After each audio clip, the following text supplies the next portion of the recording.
See, most people are in the right place for a breakthrough. They just misunderstand what it looks like. Hey, in this video, I'm going to break down what transformation really is, true transformation, like from a scientific perspective. I'm also going to give you an analogy of what transformation actually is that I think will be unforgettable for you, as well as something that you can use with your clients if you're a coach. And finally, I'm going to tell you the story about my biggest, most profound transformational healing experience, which is my relationship with my mom. This concept and the understanding of what transformation actually is so important. I know it's going to help with your personal life, but it will also inform a lot of your coaching with your clients. There's a difference between information and transformation, right? We throw the word transformation around carelessly. We talk about wanting transformation. We talk about other people experiencing transformation or ourselves experiencing transformation. But I want you from this day forward to understand what a transformation actually is, so that we don't go labeling things that are not transformations, and so that you understand that when you are going through a transformation, that is a different game. That is a different path. And if you try to take your experiences of the path of information and transfer them to the path of transformation, you will make yourself go crazy. So I also want you to understand that when you're going through a transformation, you've got to know what's happening. I promise you, your understanding of what's happening will help you get through it. It will help you encourage the transformation rather than what almost everybody does is they're actually going through a transformation, but because they don't understand it, they judge the process, and their judging of the process creates more misery than is necessary, and then they back themselves out of the process that they were just about to transform with. And to me, that's one of the biggest tragedies. That's one of the biggest travesties. It's one of the biggest things that I get sad about is when somebody's actually on the path to transformation, but because they misunderstand it, they pull themselves out of it.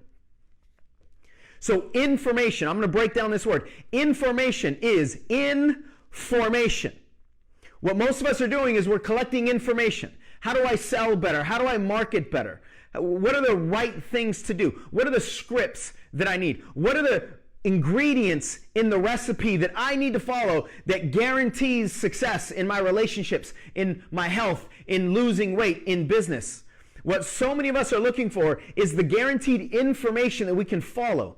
But information that just saturates the intellect keeps us in formation. It keeps us in the same formation that we are in. It just adds more intellectual knowledge. Transformation, trans means change. Transformation means the changing of formation. That means the mind literally changes formation. The body literally changes formation.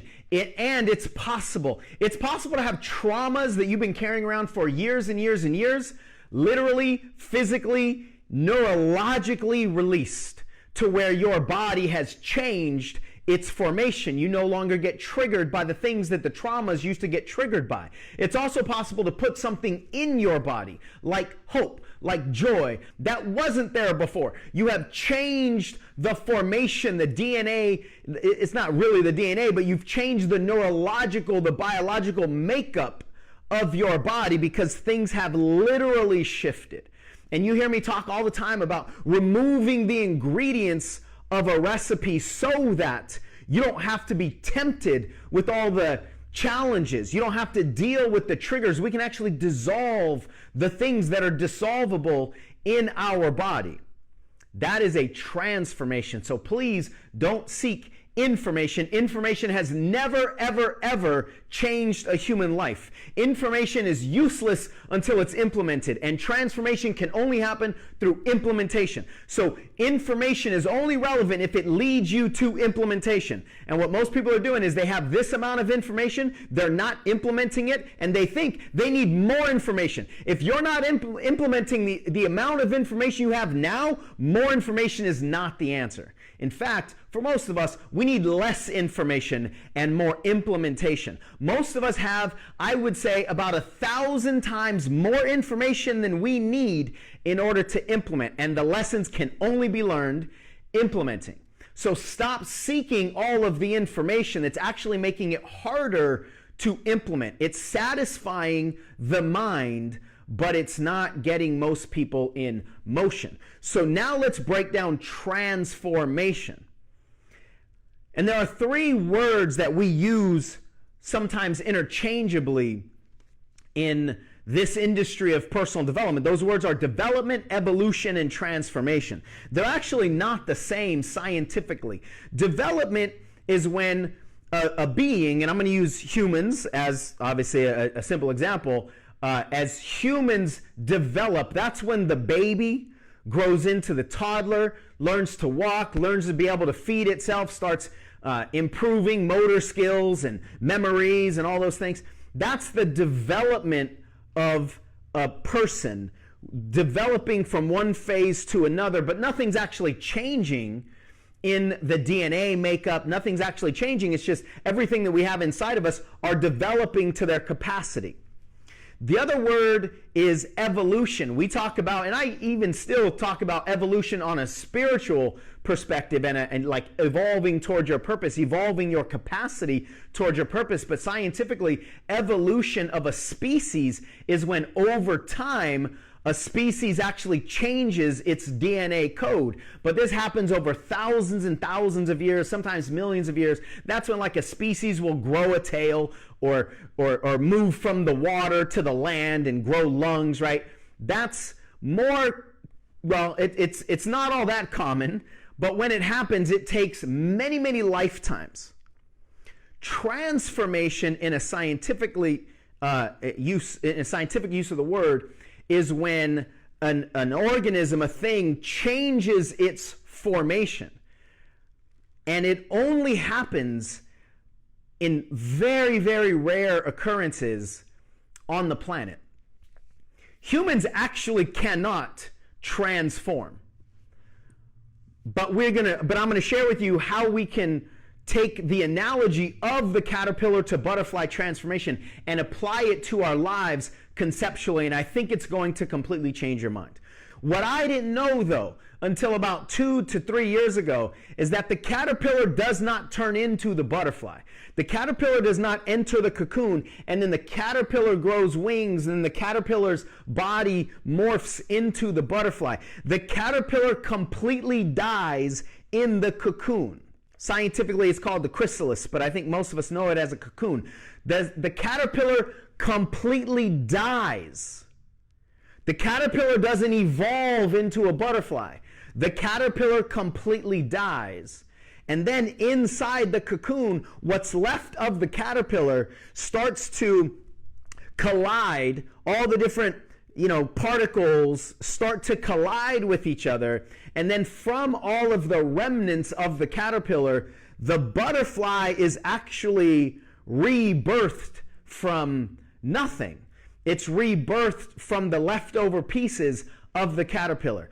And here's why this is so critical to understand.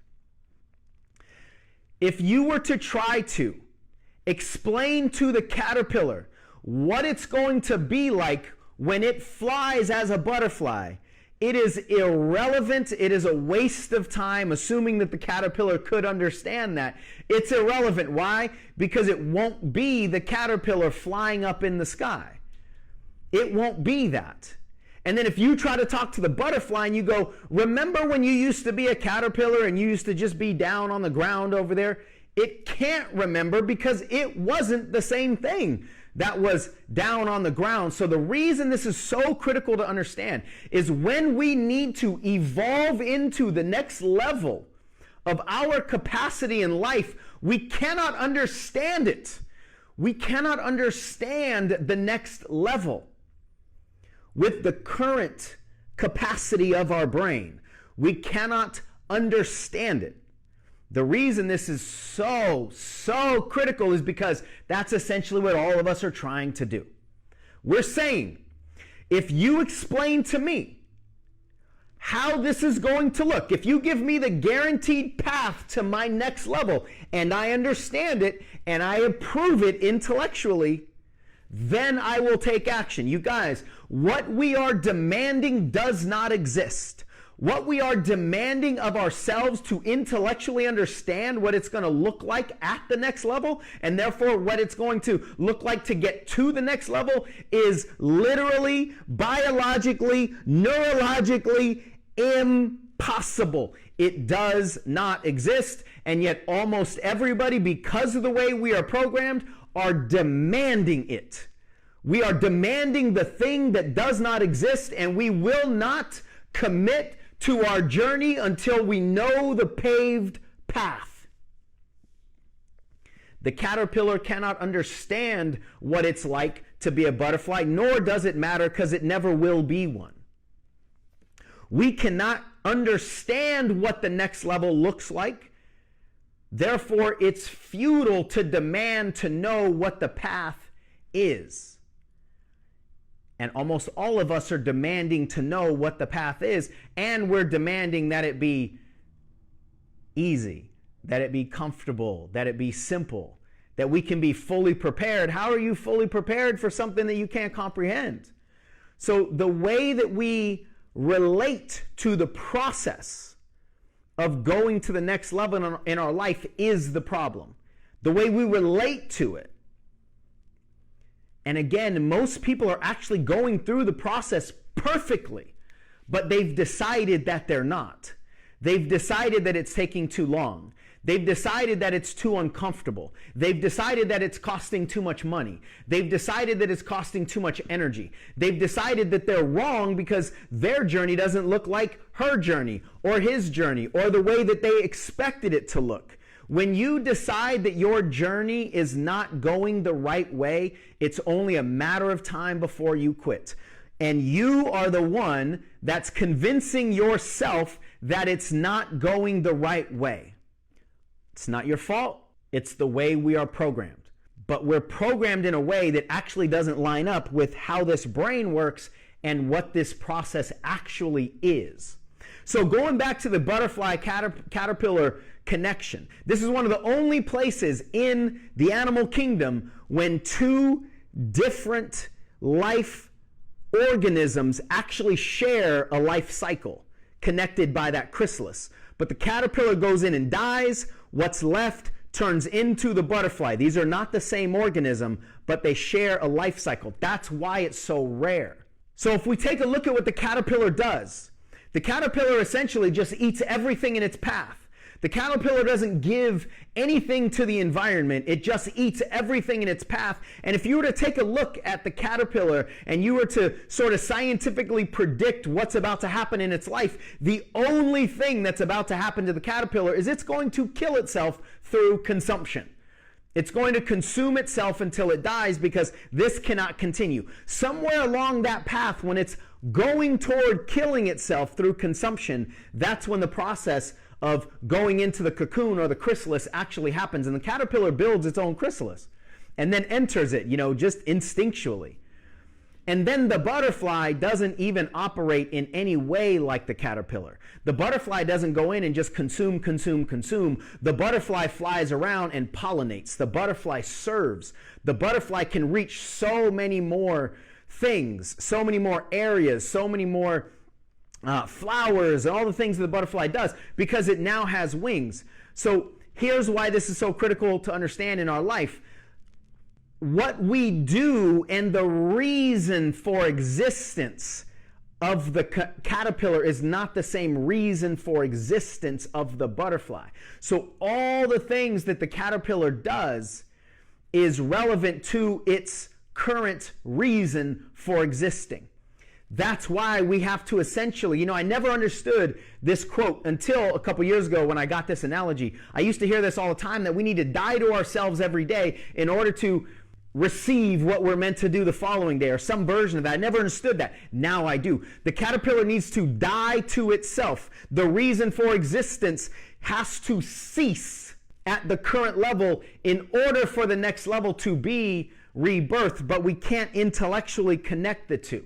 So when your life feels like it's not working, it's probably because you are at the end of the cycle of your current existence, of your current chapter, of your current level. You're at the end of that cycle. When the caterpillar has no reason to enter the chrysalis when its life is working. So the only reason to enter into the chrysalis is because life isn't working anymore. So if you're at that point where you feel like life isn't working anymore, the things that you're trying don't seem to be working out in your favor anymore. They don't seem to be giving you the outcomes that that they used to give you. It's probably because you're at the end of that cycle. We need to remove this capacity in order to open up to the next one. This was so critical when I got it. We will only go through a profound transformation when there is a profound necessity for it. We will only go through a profound transformation when there is a profound necessity for it. So how many of you feel like I have a profound necessity for new? I have a profound necessity to transform. I have a profound necessity to go to the next level, to expand into another capacity. If you have a profound necessity for it, the evidence of that is that when you look around, your life probably isn't working to the degree that you want it to work. That doesn't mean you're a loser. That doesn't mean you're weak. That means you're just at the end of this current chapter. And this chapter needs to end before the next one starts. But what most of us are doing is demanding, I'm not going to end this chapter. I will not put that final period down until you prove to me what the next chapter is. And you know what we're forgetting? We're writing that chapter. So how are we going to know from some other entity, how are we going to know from some other perspective what that next chapter is when we have the damn pen? That next chapter is not written for us to read. It's our book. And we need to put a period on our current chapter in order to pick the pen back up. And maybe we need to exchange the pen. But we are needing to take control. But we can only do that of the next chapter, but we can only do that when this one ends. And sometimes the way you know that your life has to enter the chrysalis and you need a transformation is when you've just had enough of this. Enough is enough is enough. I had a horrible relationship with my mom growing up. I used to bully her verbally all the time. She didn't do anything back to me. It was all one-way abuse. She never yelled at me that I can remember. The only thing she did was defend herself against my attacks. I threw all of my anger at her. I can feel the emotions of probably some unprocessed guilt or shame or just connection to my mom. But I had a horrible relationship to her until I found out about her journey. She told me one day when I was mid-30s, she told me one day what happened to her in her childhood. And just for the sake of timing on this video, I'm not going to tell you all the details, but let me just say it was horrific. Things that I never knew, it was horrific. Stuff that I can't even fathom in my mind that people would do to another person, especially a young child. That was my mom, that young child. And as she was telling me the story of her life, one of the things she said is she had such a problem early on accessing memories from her childhood when she was a teenager and in her early 20s. Her therapists and counselors couldn't get her to remember anything before the age of 11. And I said, Mom, suppressed memories generally don't come at that late of an age, right? I mean, if you can't remember anything before the age of 11, there's something really damaging back there that your body is trying to protect yourself from. And she said, I know. That's what they told me. So eventually they said, we need to do electric shock therapy on you. This is the early 60s. We need to do electric shock therapy on you because we need to go in and burn these memories out of your brain because they're ruining your life. But the doctor said, but before that happens, you have to say goodbye to your husband and to your daughter. My sister had already been born. I wasn't. You have to say goodbye to your husband and your daughter because we don't know how deep these things go. When we go in there and start burning out memories, remember, this is 50 years ago, over 50 years ago. When we go in there, you might not remember who you are on the other side. You might not know who he is. You might not know who she is. You might not know who you are. So say goodbye before we do this treatment. And when I heard her say that, I was just on the phone. I said, Mom, how can you say yes to that? Because I can't understand saying yes to that. I can't understand saying yes to something that might cause me to not know anything, literally die to myself now, because if I don't understand anything about me, then this consciousness has died. That my mom was actually confronted with dying to self to the point where she couldn't understand anything. And I said, Mom, how can you do that? How do you say yes to that? And here's what she said. She said it was better than my reality. She said I couldn't continue. I couldn't continue life that way, so I didn't care if I forgot everything about everything. This cannot continue. Because she was just going to kill herself. So literally killing herself was the only option worse than dying to herself, but still being alive on the other side. And if that meant that she had to say goodbye to her only child at the time and her husband and life as she knew it, that was a better option than continuing. In that conversation, by the way, my relationship with my mom completely changed forever until she took her final 3 breaths in my presence. A story for another time. But when I saw her compassion, I finally got, that's the human pain.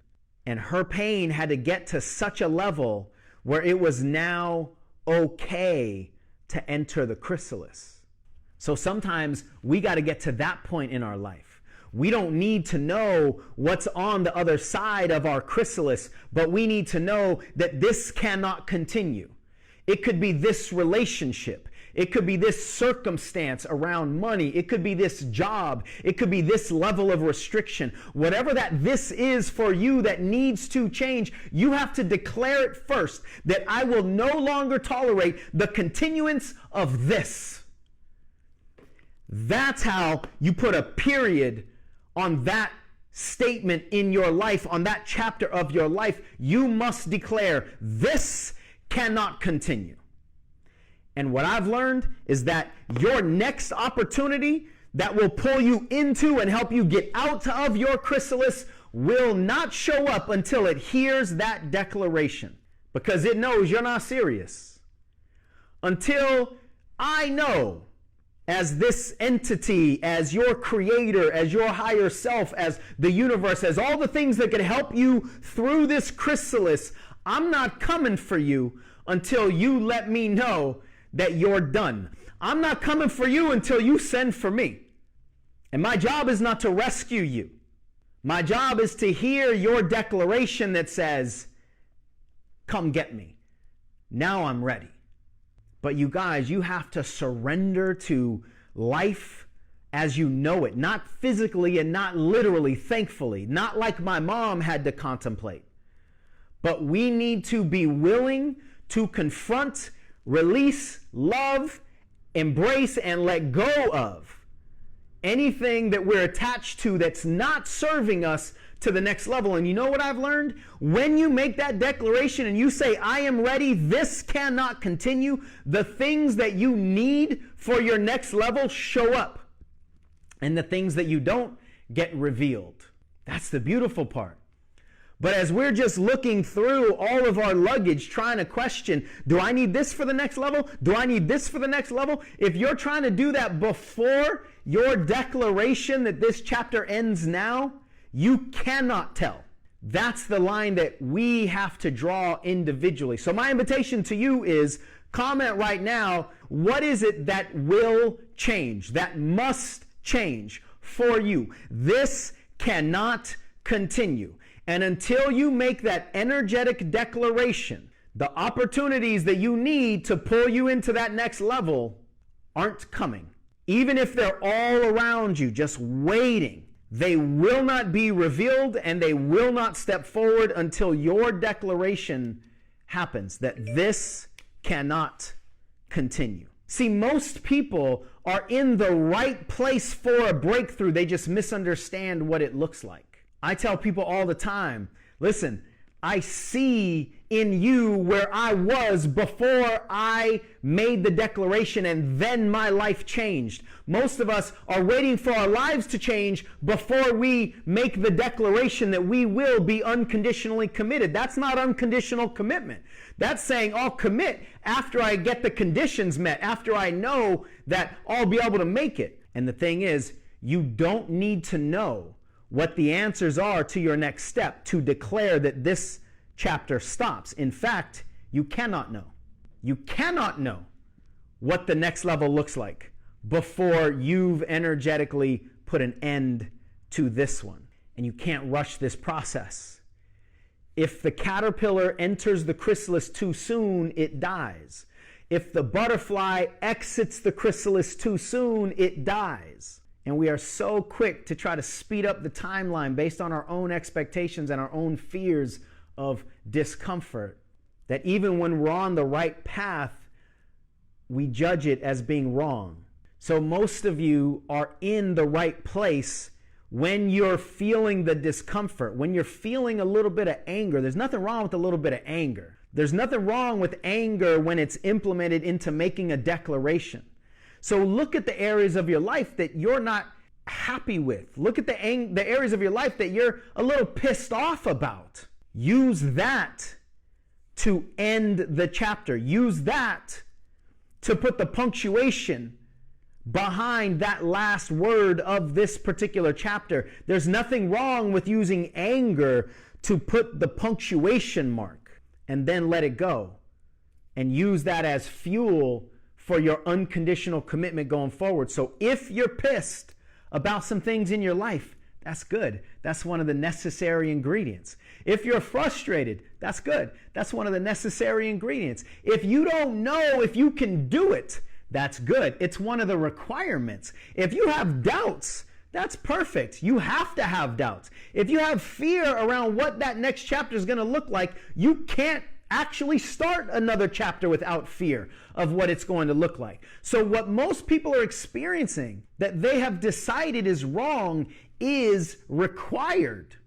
Don't let your intellect convince you that what's required is wrong, because then it won't allow you to lean in. Now, if you like this video, you're obviously interested in creating transformational results for your clients. Check out that video where I share 10 transformational coaching techniques for bigger impact. When you get into a coaching relationship, what too many people do is immediately start coaching. But you've essentially got